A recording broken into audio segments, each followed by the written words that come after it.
ይሄንን ዓለም በሆነ ወቅት በበዝባዦች እጅ ወደቀችና ከዚያም ትናንሽ በዝባዦችን ተላላኪ እያደረገች እየፈለፈለች ቀጠለች። ሰብአዊ መብቶች፣ ዲሞክራሲያዊ መብቶች እያሉ ዓለም አቀፍ አህጉር አቀፍና ሀገር አቀፍ ተቋማትን እየፈጠሩ የተፈጠሩትን እየተቆጣጠሩ ቀጠሉ። ሚዲያ፣ ሃይማኖት፣ ቴክኖሎጂ፣ ምርጫ፣ እርዳታ፣ ፍርድ ቤት፣ ፖለቲካ ወዘተረፈ ማለት ሌሎችንም እኔ ላለመገደብ ነው። ሌሎችንም ለበጎ የተቋቋሙ ነገሮችን ተቆጣጠሩ። በእነዚህ አካላት ተያዙ። የሚፈልጉትንም ስማቸውን አስቀምጠው በውስጣቸው ግን የነሱን ክፉ ተልኮ ማስፈጸም ጀመሩ። ቸክ ማድረግ ሚዲያ ምን ያደርጋል? ሃይማኖት ምን ሆነ? ቴክኖሎጂ ምን ሆነ? ምርጫ ምን ሆነ? እርዳታ፣ ፍርድ ቤቶች ላይ እንደዚህ፣ ፖለቲካ ወዘተረፈ። ሌላው ከመጀመሪያው የማይገባቸውን ነገር በማይገባ አካሄድና መንገድ ነውና ያዙት። ከዚያም ከያዙት ከማይገባቸው ስህተት ሰርተው ወንጀል ፈጽመው ከሰሩት ነገር ላይ ላለመውረድ ሲሉ ከትናንሽ የብልግና ወራሾቻቸው መሰሎቻቸው ጋር ሆነው መልካም ነገሮችን ሁሉ እያጠፉ እያረከሱ እያበላሹ ቀጠሉ። በጎ ነገር ገና ሲታሰቡ እንዲጠፉ፣ በጎ ያሰቡትን ሰዎች በሚፈልጉት መልኩ እንዲጠለፉ አደረጉ። የትኛውም ቦታ ኢትዮጵያ ውስጥ ያላቸው ፖለቲከኞች ትግል ላይ እንደዚህ ነገሮችን አውቄ እሄዳለሁ የምትሉ ሰዎች ምንም ያክል ነገሮችን በኢኮኖሚ በሀሳብና በአመለካከት ኢትዮጵያዊ መሰረት ይዛችሁ ካልተነሳችሁ ወይ ገንዘብ የሚሰጣችሁ ወይም ሀሳብ የሚሰጣችሁ በሆነ ነገር ላይ እሱ የጠለፋችሁ ሰዎች የእሱ መጫወቻ አድርጎ ነው የሚቀጥል። ሌላው እንደ ኢትዮጵያዊ መስራችሁ እንኳን ብትፈጠሩ ያንን መስሎ ገብቶ ትግሉን መጥለፍ። ባህራ መሬት ነፃ መሬት ወጥቷል ያላችኋቸውን ሰዎች ደብረጽዮንና የሞተው ህወሓት ምናልባትም ገብተው እንታገለዋለን ያላችሁትን ነገር ሊጠልፉባችሁ ይችላሉ። የትኛውም ቦታ ላይ ምንም ነገር ስታስቡና ምን ስትሉ ያሰባችሁት ነገር ለፍሬ ይበቃ ዘንድ ጠላፊዎች፣ አስመሳዮች እናንተ መስለው እናንተን የሚያጠፉ ሰዎች እንዳይመጡና እንዳያበላሹት ለማድረግ ምን ትሰራላችሁ? ቢኮዝ በዓለም ላይ ያለው ነገር በሙሉ በዚህ መልኩ እየተጠለፈ ስለሚቀጥል በጎ ነገሩ እንዳለ ሆኖ ገብተው ይጠልፉታል። በቃ ሰው ሊሞት ነው ብለዋቸው ያወሩና የሚገል ወይም የሚሞት ሰው እንኳን ቢጠፋ ሄደው ራሳቸው ይገላሉ። እነሱ ያሉት ከሚቀር ጀስት በዛ አይነት መልኩ ያለች ዓለም እንደሆነችም ማወቅ ነው። ለራሳችን ዋጋ መስጠት ምንጊዜም እናሳካዋለን እንዳልነው ድል መሰረት ነው። ለራሳችን ዋጋ መስጠት፣ ሁሉም ሰው ለራሱ ዋጋ ይስጥ። ያ ለሱነቱ ወይም እፈልገዋለሁ አድርገዋለሁ ላለው ነገር መዳረስ መሰረት ይሆናል። እኔ ሰው ሆኜ እኔ ባለሁበት ለምን ሰው ይሞታል? ለምን ሰው ይራባል? ለምን ሰው ይፈናቀላል? ለምን ሰው ይሰደዳል? ለምን ሰው ይታመማል? ለምን ሰው ችግር ውስጥ ይገባል? እኔ ሰው ሆኜ እንደ ሰው እየሄድኩ አስቡት። እኔ በሃይማኖት የሚሆን በምንም ይሄ ሁሉ ዳንኪራ የሚመታው ብዙ ለፍላፊ ባለበት ሀገር ላይ ያ የሚለፈልፈው ሰው የሚለፈልፈውን ነገር እኔ እንዲህ ሆኜ እንዴት ሰው ይራባል? እንዴት ሰው ይሞታል? እንዴት ትውልድ ከትምህርት ቤት ይከለከላል? እንዴት ከሀገሩ ይፈናቀላል? እንዴት እያለ እንዲጠይቅ ነው። ሶስት መሰረታዊ ነገሮች የመጀመሪያዎች ብናይ አባትና እናት ወይም ወላጆች የመጀመሪያው መሰረት ናቸው። እኔ አባት ሆኜ የዚህ ልጅ የዚች ልጅ የነዚህ ልጆች አባት ልባል ነው ወይ? የኔ አባትነት ምን አስተዋጽኦ አለው? የኔ እናትነት ምን አስተዋጽኦ አለው? ልጆችን በማሳደግ መጀመሪያው ችግር ለመፍታት ስለሆነ እያወራን ያለው። አለዛ ቤት ውስጥ አሻጥርን፣ ጥላቻን፣ ክፋትን ሲወርስ የኖርን ልጅ ከ30 ዓመት ከ25 ዓመት ከ20 ምናምን ዓመት በኋላ አቃንዋለሁ ብሎ ማለት ነዚንግ ፌዝ ነው የሚሆነው። ስለዚህ እናትና አባት የኔ አባትነት የኔ እናትነት ምን ዋጋ አወጣ? እኔ የምወልደው ልጅ የምወልዳት ልጅ ለዚች ሀገር ገጸ በረከት መሆን አለባት። የሰዎችን ችግር የምትፈታ የሀገርን ችግር የምትፈታ ስሜን የምታስጠራ አይነት ብሎ ማለት እንጂ ለሀገር በሽታ ለሀገር ሸክም የሆነ ትውልድ መፍጠር የለብንም። ይሄንን በተለይ በአማራ ክልል አንዳንድ ቦታዎች የማየው ልጁን ልጆቹን ነው መናገር የማይችለው አባት እናት። ልጆቹን ሲነግራቸው ሲያስጠናቸው የቆየ ነገር አለ። አሁን እንዴት አድርጎ ፊታቸው ቆሞ ይምከር? ረፉ እንዴት ይበላቸው? ስለዚህ ወላጆች እኔ አባት ሆኜ እኔ እናት ሆኜ የኔ ልጅ በሚል መውሰድ ነው የመጀመሪያው መሰረት ነው። ሁለተኛው የሃይማኖት አባቶች እና ሽማግሌዎች የኔ የሃይማኖት አባትነት እኔ የሃይማኖቱ አባት ሆኜ ምድራዊውን ነገር እስከ ሰማያዊ ድረስ መጠቃቀምን የፈጣሪን ቃል አምጥቼ ሰዎች የበለጠ የተወደዱ በፈጣሪ የተከበሩ የሆኑ ዘንድ የሚያስችል ስብከት አስተምሮት ልሰጥ መጥቼ እኔ ባለሁበት እንዲህ አይነት ሌባ፣ እንዲህ አይነት መንገድ ዘጊ፣ ሰው ገዳይ፣ ደፋሪ፣ መልካም ነገሮችን ኃይል ነገሮችን የሚያጠፋ ትውልድ እንዴት ይፈጠራል ብላችሁ ጠይቁ። እንጠይቅ። እኔ የሃይማኖት አለዛ ጥምጣሙን ሁሉ አውርዱት፣ መስቀሉን ሁሉ ጣሉት።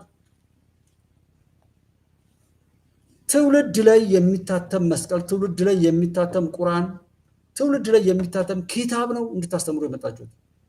እኔ አባት ሆኜ እኔ እረኛ ሆኜ የፈጣሪን አዝመራ ሰብስቤ ሰላም የሚጠላ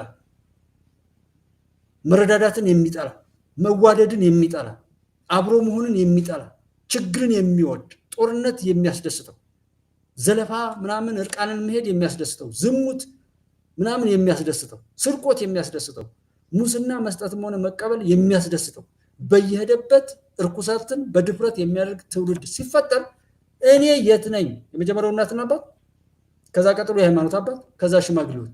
ሽምግልና ምን አመጣ? እኔ ያስተማርኩት ትውልድ መስቀል ይህን ግድንግድ የሚያካክል መስቀል አንተን ብለው የሚያስተምሩ ልጆች እኮ የሚያሳፍሩት የሃይማኖት አባቶችን ቄሶችን በዛ አካባቢ ላይ ያሉ የሃይማኖትን ሰዎች ነው። እነዛ ልጆች ልክ ናቸው። መስቀል አድርጎ መግደል በቃ ጻድቅ ነው ተብሏል። እንደዛ ብለው ስላስተማሯቸው እንጂ እነዛ ህፃናት ያንን ያክል መስቀል መተለቁ ለካዲ ፌዝ አይደለም። ያ መስቀሉ ለሰዎች የሚታይ ምልክት ነው። ኩፍይት የሚያደርግ ሰው እኔ ሳየው በቃ ሙስሊም ነው ብዬ እንድል ነው። በውስጥ ያለውን እስልምናማ ራሱ አላህ ነው የሚያየው። መስቀል የያዘው ሰው አይ ይሄ ሰው ክርስቲያን ነው ብዬ እንድል ነው። ለኔ ለደካማው በዛሂር በግልጽ እንዲታየኝ የተደረገ ነው። ክርስትና ነው አይደለም የሚለውን መዛኙ ነው የሚያውቀው። ያን ያካክል አድርገው ግን ቤተክርስቲያን ላይ በድፍረት ከጫማቸው ሲገቡ አንተ ንጉሥ ቴዎድሮስ ነህ፣ አንተ እንትና ነህ እያሉ የሚቃዡ እግዚአብሔር በትዕግስቱ ስለተዋቸው ብቻ ያሸነፉት መስሏቸው የሚመጻደቁ ቀሳውስት ናቸው። ይሄ ሁሉ ሽርሙጥና፣ ይሄ ሁሉ ዝሙት፣ ይሄ ሁሉ መገዳደል፣ ይሄ ሁሉ እብሪት፣ አንደበቱ መግራት የማይችል ትውልድ በዚህ ልክ ተፈጥሮ ፍርድ ቤቶች ላይ ያለ መካካድ፣ ይሄ ሁሉ የሙስና ወንጀል አለ የምንለው ችግር ሁሉ እኮ ሃይማኖቱ አለ ቢባል ይኖር ነበር። የት አለ ፍሬው? ለሚተረክ ለሚወራ እኮ አይደለም የምንፈልገው ሃይማኖቱ። እግዚአብሔር የሚፈልገው እሱን አይደለም፣ ሰዎች የሚፈልጉት እሱን አይደለም። የለም ቢባል ይሻላል። የሰውን ክፉ አመል የማይገራ ህግ የማያስተካክል ሃይማኖት። እንደ ሰው ልጅ በጣም አደገኛ ፍጥረት ሁሉ ያለ አይመስለኝም። ሺህ ከሚሊዮን ኬላ፣ ይሄ ሁሉ ወታደር፣ ዓለም ላይ ያለውን የኒውክሌር መሳሪያ፣ ይህን ሁሉ ነገር ብታዩት ሰው ለሰው የሰራው። አሁን በካሜራ በቴክኖሎጂ በምናምን እንላለን። ሰውነት ከፈረሰ በኋላ ቴክኖሎጂ እንዴት ነው የሚከታተለው? በየሰፈሩ የፈለገው ካሜራ ቢጠመድ ካሜራው ወይ በመብራት ወይም ካሜራው እንዴት እንደሚሸውድ እሱ ይማራል። እንዴት ሰው እንደመጥቀምና እንዴት የእሱን ሰውነት ዋጋ ለማውጣት የሚያስችል ትምህርት ነው እንጂ የማይማረው እንዴት ለበጎ የተመሰረቱ ነገሮችን የእሱን የረከሰ ነገር እያዋረሰ ጥፋቱን ለመፈጸም የሚያስችለውን አጋጣሚ እኮ ይሄዳል። ለምን ሰው አንሰራ? በህግ አምላክ ቢሉት ህግ የሚያፌዝ በምንም አይነት መልኩ ሊያዝ የማይችል ትውልድ የፈጠርነው አብረን ነው። ወላጆች፣ የሃይማኖት አባቶች፣ የሀገር ሽማግሌዎች። ከዛ ሶስተኛው ቤዚክ መምህራን ብዙ ድርሻ ያላቸው ነው። አንደኛ ማድረግላቸው አንደኛ የሃይማኖት አባቶች ወይም ሽማግሌዎች፣ አባትና እናት ወይም ወላጆች ወይም መምህራንና የአካባቢ የጸጥታ ኃይላት። የጸጥታ ኃይላት ማለት ሚሊሻ በሉት ፖሊስ በሉት በአካባቢ በሰፈር በቀበሌ በምን ላይ ያሉ ልጆች ልጅ ሆነው የሚያድጉበት እውነት ላይ ያሉ እነዛ የጸጥታ ኃይላት የመጀመሪያውን ደረጃ የመጀመሪያውን የማፈር ደረጃ መውሰድ አለባቸው። ከወሰዱስ መናደድና ማቆም አይደለም፣ ለማስተካከል መስራት። ከቆጨን ሌላ ነገር ውስጥ መግባት አይደለም፣ ያ ነገር መልሶ እንዳይመጣ መስራትን ነው መላበስ ያለበት። ስለዚህ መምህራንና የአካባቢ የጸጥታ አካላት ወይም ማህበረሰቡ ይሄ ልጅ አለባበሱ ልክ አይደለም፣ ቀደም ሲል በነበረው ልጆች ካጠፉ የከሌ ልጅ ነው የከሌ ልጅ ነው የሚባል ነገር የለም። ሲያጠፋ ያየው ሰው እርምጃ ይወስዳል፣ ይቀጣል፣ ይገርፋል፣ ይመክራል። አሁን ደግሞ ልጅ እንዳትነካ የህፃናት መብት የሚል ያው የህወሓት እንትን ያመጣው አንዱ ሀገርን ማፍረስ የሴቶች ጉዳይ፣ ሴትን ትዳሯን ለማፍረስ የሴቶች ጉዳይ ተቋቁሞ ልጆች መንገድ ላይ እንዲቀሩ፣ ጋብቻ ቀላል እንዲሆን፣ ሴቶች ከፈለጉት ጋር በፈለጉት ሰዓት ግንኙነት ጀምረው ማፈራቸው ክብራቸው ሁሉ ጠፍቶ እየጎተተ መጣ። ለአባቷ ይኸው ጓደኛ ነው እንድትለው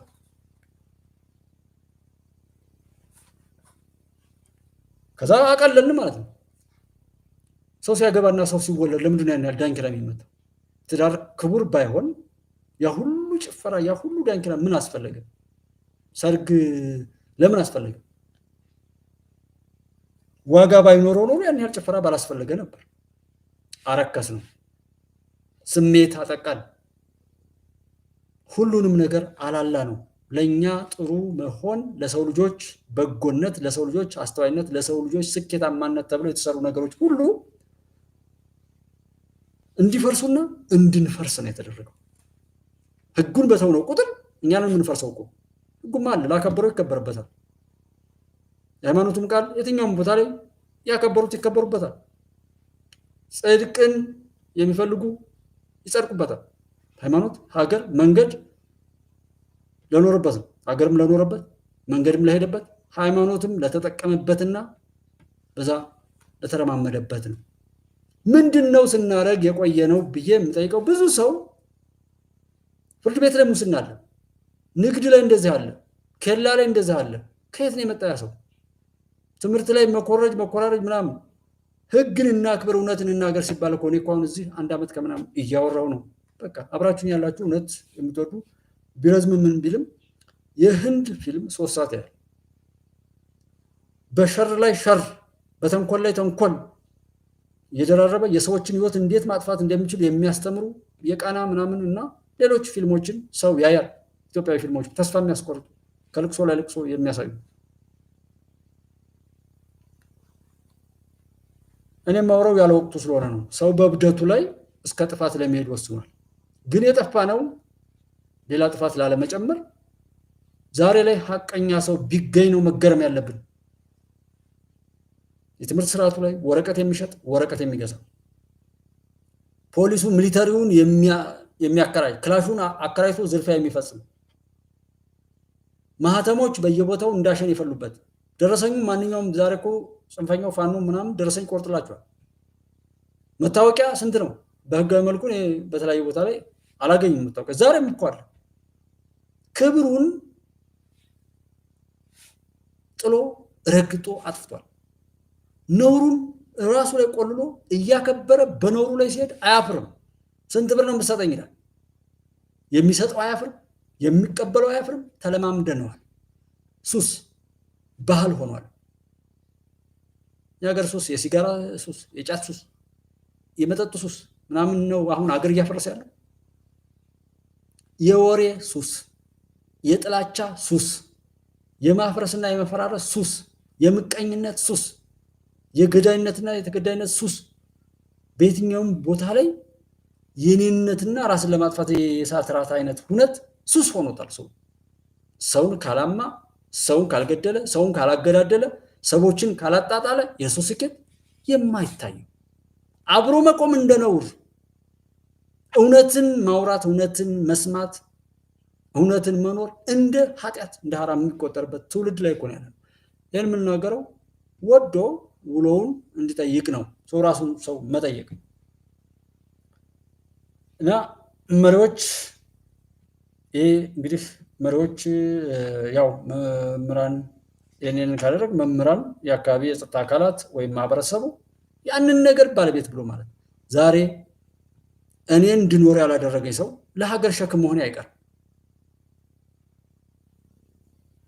ተባብሮ ሰውን ከህይወቱ ከትዳሩ ከማጎሳቆል መቆጠብ አለብን።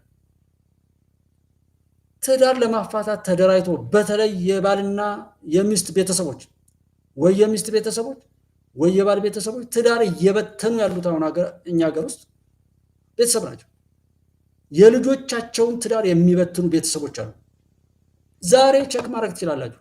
ዛሬ ሲያጭበረብር ድንግጥ አይል የኔ አይደለም ብለን እየተው ነው ያየነውን ማንናገርም። መንግስት እንዲኖረን ከፈለግን እያንዳንዱ መንግስት ሆኖ ፑሽ አድርገነው ገፍተነው ማድረግ የሚገባን እኛን ግዴታ ተወጣን። መንግስት አልኖርም ማለት እንደው ብናዝን እንኳን በፊቱ ባናጭ እግዚአብሔር ይቀጣዋል። ግን ማንም ሰው ያየውን ተናገር ቢባል አይናገርም። ኮል ሴንተሮች ሲቀመጡ ሴቶችን እየደወለ እዛ ያነሱት ሰዎችን ሲሳደብ ሲሳለቅ የሚውል 994 951 እንደዚህ የሚባሉ ኮል ሴንተሮች ላይ የተዘረጉ ነገሮችን በባለቤትነት ተጠቅሞ በዚህ ልክ የጎደለውን ለመጠየቅ እንትን ከማለት ይልቅ የለም። አሁንም መንግስት ላይ እንደ መንግስት የተወሩትን ይዞ መንግስት ለመተቸት ሳይሆን መንግስት ያወራውን ጠማሞች አጣመው የሚያወሩት ሲሰማ የሚውላለ። ዛሬም እስኪንታገለው ጥሩ ነገር እንውደድ፣ መጥፎ ነገር አንስማ። እኔ በጣም ስናደድ በተለያየ ቦታ ላይ አሰስ አደርግ የማየው ነገር ካናደደኝ የፈጣሪን አቅም ለማየት ከሱ ጋር ለመግጠም የሚያስችለኝን ሰርች አድርጌ ዩቲዩብ ላይም ከሆነ ቪዲዮ ከፍታለሁ። ለምሳሌ እግዚአብሔር ሲቆጣ የሚያደርገው ነገር ፈጣሪ ሲቆጣ እንዴት እንደሚያደርግ እሱን እያየው ከሱ ጋር ገጥማለሁ። አሊያም ደግሞ እሱ የፈጠረው ለምሳሌ የዩኒቨርስ ፕላኔቶችን ምናምን የፈጠረበትና አንድ ፕላኔት ምን እንደምታክል በዛ ታሪክ የፀሐይን በሚሊዮን በመቶ ሚሊዮን የሚቆጠሩ መሬትን የሚያካክሉ ነገሮች አንድ የሆነ እንትን ላይ ቢቀመጡ ያንን የስበት እኩል ለማድረግ በሚሊዮን የሚቆጠሩ መሬትን የሚያካክሉ ያን ያክል ግዙፍ መሆኗን ፀሐይ እንደዚህ ሳይ የማምነው ፈጣሪን ለማመስገንም ሆነ ለማማረር ልክ እንደሆንኩ ይሰማኛል። የሰዎች ስርዓት ዘላለማዊ ህይወት አለ፣ የማይሞት ሰው አለ፣ የማይታመም ሰው አለ። አሁን እንደ ጥላ ለሚያልፈው እድሜያችን ግን የምናወራው የምንሰራው የምናደርገው ድርጊት እኛ እውነት አቅም ቢኖረን ምን እናደርግ ነበር? በዛ ልክ አመፀኝነትን ሳይ ፈጣሪ ጋር የበለጠ እንዳማረር እና እኔ እሱ ጋር ነው እንትን ምለው ሰው እናስተውል፣ ውሏችንን አንርሳው። ቢያንስ አሁን ላይ ያለው ነገር ደሞ እሱ ብሎ አዋቂ ደሞ አንተ ብሎ አዋቂ ምን አገባህ?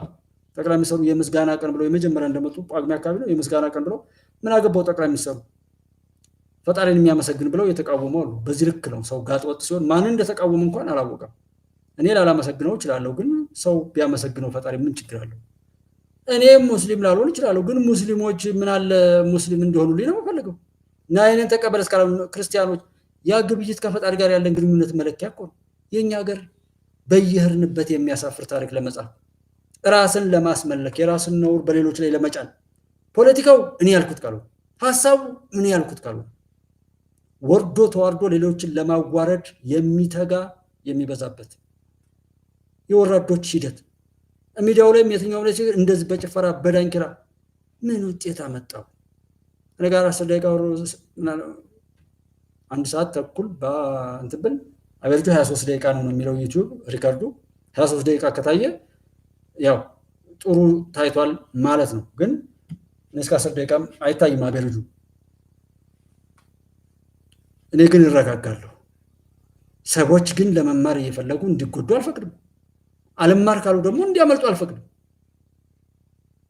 በቃ የራሴ ፍቃደኛ አልናደድም። ቢያንስ እዛው ከስራቸው ጋር ስራቸው ይዋጡ። የኔ ማንኛውንም ነገር ማድረግ ሌሎች ላይ ተጽዕኖ ማረፍ የለበት። መሰባሰብ ለመጠቃቀም ይሁን ከዛ ቀጥሎ ለመቀባበር ይሆናል። ለመቀባበር የሚሰባሰብ ሁልጊዜ ሰው እየገደለ የአስከሬን ማስፈጸሚያ እንትኖ ይሸጥ ይመስል ለሰር ለመቀባበር ለስድብ ለምን ኃላፊነትና ተጠያቂነት በሌለው መርህ ትንሽ ትልቁ ያወራል። እንደ ቁራ በያለበት ለፍልፎ እንደ እንቁራሪት በያለበት ጮሆ ሀገርና ህዝብን ለጥፋት ይዳርጋል። በጣም አደገኛ ነው። ውሏችን ግን ሂሳብ ሰሪው ፈጣሪ ነው። አማኞች ስለሆነ እንተዋወቃለን ብዬ ነው። እምነት የሌለው ልጅ የለም ኢትዮጵያዊ ሆነው። ስለዚህ በዚህ ሰዓት በተለይ አማኝ አለመሆን አይቻልም። ቀጣዩም እንደዛ ስለሆነ ማለት ነው። አማኝ አለመሆን አይቻልም። ማንኛውም እምነት በራሱ ውብ ነው። ሁሉም ሰው ይኑርና ፍሬውን ያገኝ። እኔ በቻልኩት አቅም እንዳልሳሳት ብዬ ባጠናሁት ሁሉም ነገር ጥሩ ነው። ሰው ፖለቲካ ያመልከል እንዴ? ሰው ፋኖነትን ያመልከል እንዴ? ሰው ህዋትነትን ያመልከል እንዴ? ሰው ሻቢያነትን ያመልከል እንዴ? ሰው ሸኔነትን ያመልከል? ሰው ብልጽግናነትን ያመልከል እንዴ? ሰው ፓርቲዎችን፣ ሰው ሰራሽ ስብስቦችን ያመልከል እንዴ? እንኳን ፈጣሪ። ስለዚህ ፈጣሪን ማምለክ ግዴታ ነው። በዚህ ሰዓት ማን መጠጊያ አለ? የትኛው ስርዓት አስከባሪ? ፍልስጤማውያንን ከሀገራቸው አስለቅቀን ኢትዮጵያ ወስደን ኢትዮጵያ እንደዚህ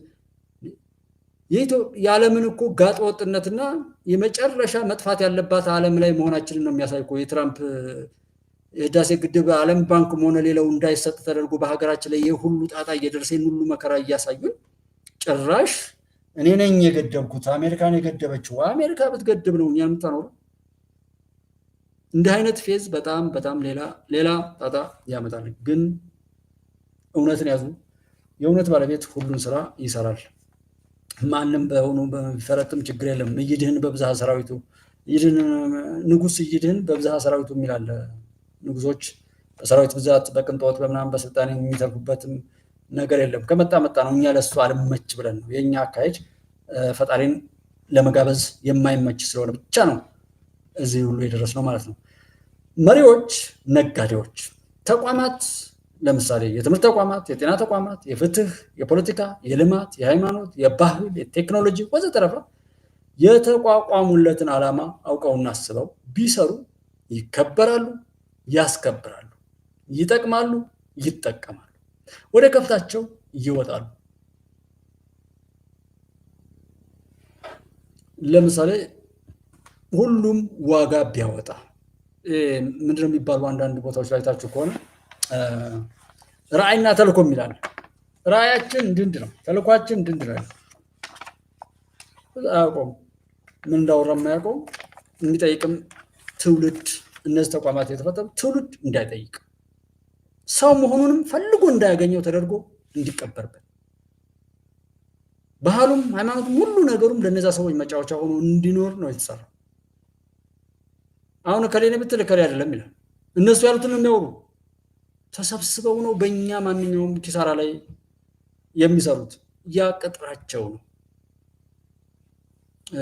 ምንድነው አሁን ይሄ መብራት ይበራል። መብራቱ ቢቃጠል አምፖሉ መብራት ብርሃን ስንፈልግ ብርሃን መስጠት ነው። ብርሃን መስጠት ካልቻለ ይሄ በቃ ተቃጥሏል ተብሎ ሌላ አምፖል ይመጣል።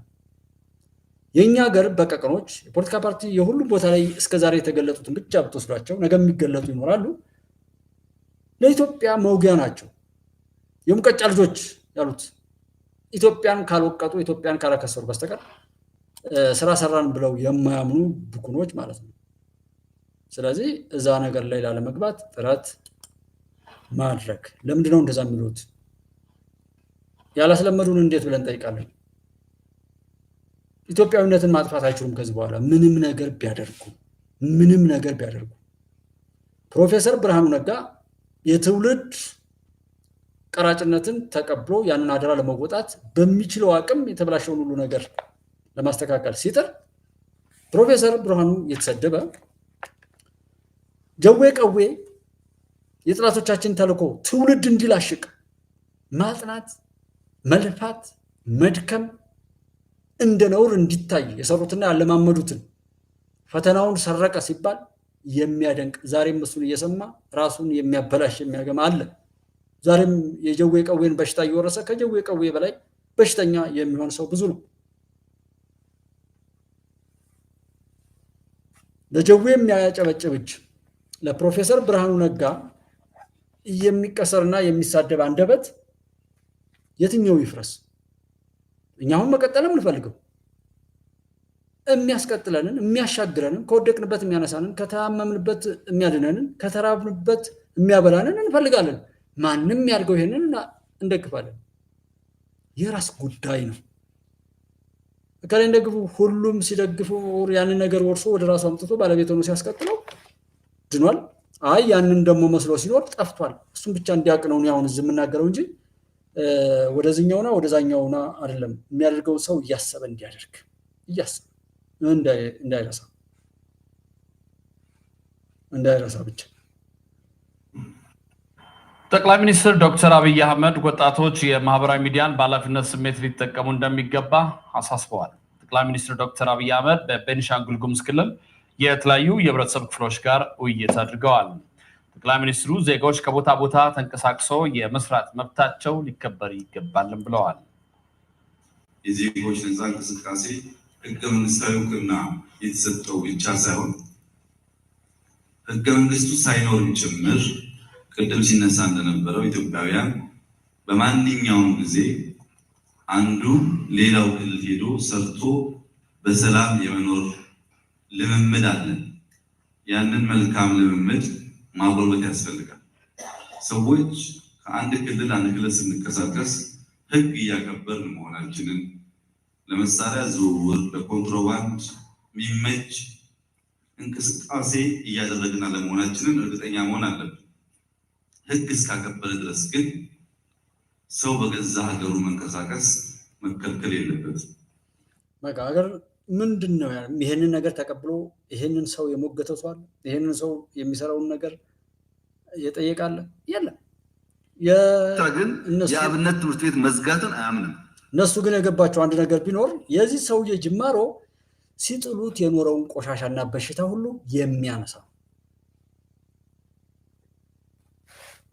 ዶክተር አብይ እንዲጨበጨብለት በየዘመኑ እንዲሸለም ከፈለገ ኢትዮጵያ አለማለት፣ ስለ ኢትዮጵያ ልማት አለማውራት፣ በነበረው በተበጣጠሰው ነገር እየሄደ በቃ የጥላቶቻችንን ተልዕኮ ማስቀጠል። ያንን ካረገ ግድቡን መተው ኢትዮጵያ ማለትን መተው ብቻ ዶክተር አብይ እንደሱ የሚጨበጨብለት ነገር የለም። ዛሬ እነዚህ ትልልቅ ስምጭ ነው ዛሬ ስላወቅናቸው እኮ እከሌ እንደዘገበው የኛን ጉዳይ እከሌ ስለዘገበው ብለን የምናወራላቸው ሚዲያ የሚባሉትን ሁሉም ነውራቸውን አይተናል። አሁን የነዛስ አካላትና ኃይላት መጥፋታቸው ኢቭን አንዳንዶች እንደ ሀገር ሁሉ ቢፈለጉ የማይገኙበት ሆነው ነው የሚጠፉት። ያ ወቅት እየመጣ እኛ ደግሞ የለም ከበሽታችን ጋር ካልቀጠልን አይነት ነው እንጂ ያልከውን ይኸው ብለሃል። ያልከውን ይዘን ስንሄድ ግን በዚህ ቃል አላገኘንም ብለን መሞገት ሲገባል ለማን ብለው ነው ኢትዮጵያ ውስጥ ያሉ መሪዎች፣ አመራሮች ማዕቀብ የተጣለባቸው? አሁን በብልሃት እንደውጁ ላይ የያዘውን ነገር እንኳን ለመቀበል የሚያስችል አሰባሰብ ያለው ሰው አለ? ቅድም ያልኳቸው ኃላፊነትና ተጠያቂነት በሌለው የቁራ ጩኸት አንዳንዱ የዕለት ወዱን ከዩቲዩብ ላይ ምናምን ለመቃረም በቲክቶክም ሆነ በዛ ላይ ለመቃረም፣ ሌላው ደግሞ እንደ አሳዳጊ የበደለው ጋጠወጥ ስለሆነ ብቻ እንገምነውን የሚገልጥ አውሩ ስለተባለ ብቻ የሚናገር ነው። መንግስት ቢያጠብቅ ወይም የሆነ ነገር ለጩኸት አንድ ሰሞን ለሆነ ነገር አንድ ሰሞን ብቻ ይሆናል። ያ ምንድነው? ሁሉም የሚጮኸው ሰው ተሰብስቦ በትክክል ለመጠቀምና በትክክል የሚናገረውን ነገር አውቆት ችግር ካለም ችግሩን አውቆት ተርቶት ያ ችግርም እንዳይደገም ለማድረግ የሚችል አቋቋምና ሁነት ሳይፈጥር ነው እንደዛ የሚጮኸው። ልደቱና ጀዋር አሁን አንድ ቦታ ላይ ቆመው ታገኛቸዋላችሁ። አሁን አባይ ስብሐትና ማን ይሄ ታምራት ላይ አብረው ይቆማሉ። ገዱ ጉዱና ዘመነ ካሴ አንድ መድረክ ላይ ይገናኛሉ። ሁሉንም እንዲህ አብረው ሲቃዡ የምታዩቸውን እብዶች ብትሰበስቧቸው ምናልባት እንዲጠፋፉ ካሰብ ብቻ ነው። ማን ያውቀዋል? ከላይ እስከታች የሰሩትን ስራ እኔ ስቆጥረው እንዳላሳንሰው እዛው ስራቸውን እዩት፣ በገባችሁ ልክ እዩዋቸውና እጅግ በጣም አስቀያሚ የትኛውም ምድር ላይ እንዲደገም የማይገባው ነውር የሚሰሩ አካላት ናቸው። እነዛ ሰዎች እንደ ሰው ወጣው ሊገቡ የሚያስችል ታሪክ አላቸው ወይ? እዛ ጋር እጁን እያጨበጨበ ግን በሀገር ስለተመጣ ነው። እኔ ግለሰቦችን የፈለጋቸዋቸውን በሏቸው፣ ምንም ሁሉም ሆዳም ነው። የመንግስት ሰዎችን የሚገዛ እውነትን የሚሸጥ የሚለውጥ ዘረኛ ጎጠኛ ቢሆን ይህን የሚያቀራራውን ሁሉ ሌባ እንደ ሸቀጥ እንደ ሰልባጅ ሰብስቦ በአንድ ጆንያ ማከማቸት ይችላል። ምክንያቱም ሁሉም ሆዱ የበለጠበት አንገቱና ጭንቅላቱ የተቆረጠ ሰብዕናና ማንነት የሌለው በየትኛውም ቦታ ላይ ቢተረክ እንኳን አሳፋሪ የነውር ታሪክ እንጂ የሚያኮራ ታሪክ የሌለው አይደለም።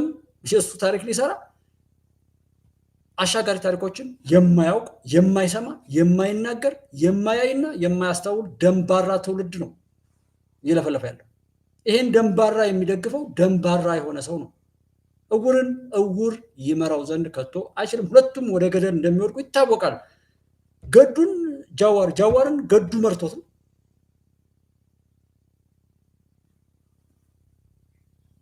ደብረጽዮን አሁን ዝም ብላችሁ ብትተውት ሰሜን እዝ ላይ የሰራውን ከዛ በኋላ ያደረገውን ቆሻሻ ነገር ሁሉ በየከተማው እየዞረ የቀማውን ምናምን ያደረሰው ያንን የሚያረሳሳበት የፕሪቶሪያ ይላል። ያው የፕሪቶሪያ የሚያረሳሳበት ሌላ ድሪቶ ነው የደረሰው። እንደ ሰው ሌላ ሀገር እንኳን ቢሄድ እንደ ሰው መቆም የሚችል ሰብዕና የለውም። ሞት ብቻ ሲሞቱ ብቻ በቃ ነፃ የሚወጡ ብዙ ሰዎች አሉ። ሞታቸውን ማፋጠን እንጂ በዛው በጥፋታቸው እንዲሞቱ እድሉን መስጠት እንጂ ይህ አጀንዳ ሊሆን አይገባም። ዛሬ የሚያቀራሩ የሚያባብሱ የሚያወሩትን ሰዎች አለማወቃቸው በጣም በጣም አደገኛ። ድሮና ዘንድሮ ሰላም ይለያያል። ድሮ ሽፍቶች ነበሩ ኢትዮጵያ ውስጥ። ልክ እንደ ባህል ነው መሸፈት፣ አዲስ አይደለም። ግን የድሮ ሽፍታ የአብነት ትምህርት ቤት አይዘጋም፣ መድረሳ አይዘጋም። መድረሳ ጋር ሲደርስ አክብሮ ነው የሚያልፈው። ሽፍታ አለ። ያ ሽፍታ ግን የአብነት ትምህርት ቤት መዝጋትን አያምንም። ሽፍታ አለ። መምህርን ማገት ግን በፍጹም አይሞክርም። እንደተባለው መምህር ነኝ ከተባለ እላፍ ይላል እንጂ መምህር አያግትም። የአሁኑ ሽፍታ መምህር ማገት፣ ትምህርት መዝጋት፣ ተማሪ እንዳይማር መከልከል የትግሩ አካል ያደረገ ግን ደግሞ እታገልልሃለሁ የሚል ሆኖ መጣ። ኒው ቻሌንጅ ነው። በመንግስቱ ኃይለማርያም ጊዜ ድፍን ኤርትራ፣ ድፍን ትግራይ ውጊያ ነበር ታውቃላችሁ። ግን ወያኔም ይሁን ደርግ ትምህርት ቤት እንዝጋ ይሉ። ሃይማኖት ተቋማት ይከበራሉ፣ ትምህርት ቤት ይከበራል፣ ሽማግሌዎች ይከበራሉ፣ የሀገር ሽማግሌ ይከበራል። ይሄ ነበር ባህሉ። አሁን እንደዛ አይደለም። ይሄ አንደኛው ችግር ነው። ሁለተኛው ችግርስ መምህራን ዩኒቨርሲቲ መኝታ ቤት በነፃ ስለሆነ፣ ምግብ በነፃ ስለሆነ፣ ኮምፒውተር ዩኒቨርሲቲ ስላለ፣ ጊዜ ስላለው ተማሪ ያን የእውቀት ማድ የሚገኝበትን ሪዝኒንግ የሚያድግበትን ተቋም ጽንፈኝነት እንዲሰራፋበት፣ ውሸት እንዲስፋፋበት፣ ስድድብ እንዲበዛበት፣ እውቀት ሳይሆን ቅጥፈት እንዲፈበረክ አልፈቀድንም ወይ? አልፈቀድንም። በመንግስት ኢንተርኔት፣ በመንግስት ኮምፒውተር፣ በመንግስት ቢሮ ውስጥ ቅጥፈትና ውሸት እንዲሰለጥኑ አልፈቀድንም ወይ? we have to ask ourselves። ጻድቅ መስሎ የሚመጣው ሁሉም የዛባ አካል። ሁለተኛ መምህር የእውቀት አባት፣ የተከበረው፣ የተፈራው፣ የተወደደው ሽማግሌው፣ አስታራቂው የእውቀት አባትነቱን ጥሎ አልሸፈተም ወይ? አልሸፈተም። መምህር ስንቱን መምህር እኮ መልሰናል። በይቅርታ የሚያስተምሩ እኮ አሉ። ገብተው ወጥተው ሞክረው ሲያቀታቸው አሉ እኮ የተመለሱ የሉም። መምህር አይሸፍትም። መምህር ሽፍታን ክላሽ አስጥሎ ብዕር ያስይዛል እንጂ ብዕር ጥሎ ክላሽ አይይዝም። እናንተም ተበላሻችሁ፣ ሽፍታውም ተበላሸ። የተበላሸ ሀገር መሆኑን ማመን ያስፈልጋል። የመጀመሪያው ይሄ ነው። በቃ እንዴት እንፍታው ነው ጥያቄው። እኛ ሶስት መንገድ ነው ያሰብነው። አንደኛው ሰላም ሚኒስቴር አቋቁመን አልነበረም ድሮ። ሰላም ያስፈልገናል፣ የሰላም ኮሚሽን ብለን በተቋም እንስራ የሰላምን ጉዳይ ብለን ከተቋሙ ባሻገርስ ቲፒኤልኤፍ ጋር ግጭት ሊጀመር ሲል እንደሚነገረው እኮ አይደለም። እኔ ያልሞቱ በህይወት ያሉ ሀብታሞች ሰብስቤ ትግራይ ሰብስቤ እባካችሁን እንዳንዋጋ፣ ትግራይ ውጊያ ይበቃታል፣ ሄዱና ለምን ልብ ይልካቸዋለሁ። ትግራይ ሸኔ አልሞቱም አሉ በህይወት ሽማግሌዎች ሴትና ወንድ ወለጋ ድረስ ልከናል። ሽማግሌዎች ሸኔ አንበርክኳል አሉ በህይወት ሂዱ ባካችሁ ለምን ብለን ልከናል። ፋኖ በቲቪ አይታችኋል። ሽማግሌዎች ልከን ቄስ ሳይቀር አንበርክኳል። ባካችሁ ይቅር፣ አይጠቅምም፣ ማሸነፍ አይቻልም። በዛ መንገድ ጊዜ የምናባክነው ይቅር ብለን ሞክረናል። የሚታወቅ ፋክት ነው። አይ ሙከራ ብቻ ነው ደግሞ እንዳይባል በሰላም የሚገቡ ካሉ እጃችን ዘግተን እንቀበል ብለን ለምሳሌ የሌላውን ጊዜ ተውትና ትናንትና ከጉጂ የዛ አካባቢ ኃላፊውና ወታደሮቹ ትናንት ሰጥተዋል እጃቸው በድርድር ትናንትና በየቀኑ 70 80 ምናምን ይሰጣል። ከሁሉም ክልል ቤኒሻንጉል ገብተዋል፣ አፋር ገብተዋል፣ ከአማራ ብዙ ይገባሉ፣ ከኦሮሚያ ይገባሉ። ከሶስት ወር በፊት ደግሞ ታውቃላችሁ እዚህ ሸዋ አካባቢ ምዕራብ ገብተዋል። ክፍት ነው። ገብተዋል ብቻ እንዴ አይደለም፣ ሹመኞች ናቸው። በኢትዮጵያ ታሪክ ተቃዋሚም ቢሆን ፋይዳ ካለው እውቀት ካለው ባሸንፍም አብሬ ልስራ ያለ መንግስት ነው። ከዚህ በላይ ማስተዋል ከየት አመጣለሁ? አድርገናል እኮ እነ ሸኔ የገቡ በቅርቡ ከዚህ ከሸዋ አሁን ኦሮሚያ አመራር እኮ ናቸው። አሁንም የሚጠቅም ነገር ያለው ሰው ከመጣ እኛ ክፍት ነን። ለሱ አይደለም ለኔ አይደለም ለኢትዮጵያ ሲባል ጠቅላይ ሚኒስትርነትሳ እሱ ነው ጸቡ ካላችሁኝ እውነት እላችኋለሁ በሰላማዊ መንገድና በምርጫ እስከሆነ ድረስ ጠቅላይ ችግር የለውም። መጥፎ የሚሆነው እኔ ብቻ ነኝ የምችለው እናንተ አትችሉ ምናምን እሱ ጥሩ አይደለም። ከሱ ውጭ ግን በንግግርና በውይይት ችግር የለም። ሁለተኛው እሱ ነው። ሶስተኛው ሰላምን ቢያለ አልገባንም ብሎ ትውልድ የሚያዘጋ የሚያግት ካለስ ህግ የማስከበር ስልጣናችን ስለሆነ እንታገለዋለን። የታገልነው ነው ያለነው። አትታገሉ እጃቸው አጣጥፋችሁ ተቀመጡ ካልከን ህዳሴ ይባል የለም ወጥቶ መግባት የለም። ችግር እኮ ነው። በየቦታው ሽፍታ ሞልቷል። we have to fight እያደረግን ከገባስ እንተዋለን። ለምሳሌ ፕሪቶሪያ እኮ አስደማሚ ድል ነው የኔ ወንድም። መቀሌ በ24 ሰዓት መግባት እንችል ነበር። እያሸነፍን ነው። ያለቀ ጦርነት እኮ ግድ የለም ሰላም ይሻላል። 2 ሰው የሚተርፍ 3 ሰው የሚተርፍ ኢትዮጵያዊ ነው ብለን ፈረምን እንጂ እኮ እያሸነፍን ነበር። ታውቃላችሁ ሁላችሁ ምን ያክል ለሰላም ኮሚትመንት እንዳለን ያሳያል።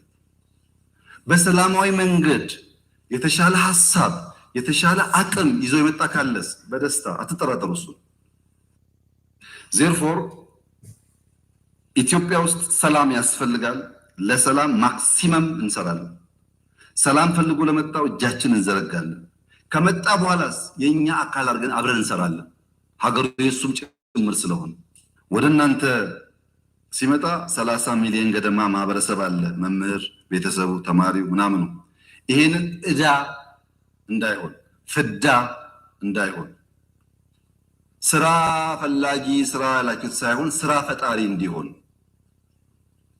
ስራ ለማኝ ሳይሆን ለብዙዎች እንጀራ የሚያመጣ እንዲሆን አርጋችሁ መስራት ላይ አስባችሁ ሂዱበት። የእናንተ ተማሪዎች የሚበጃቸው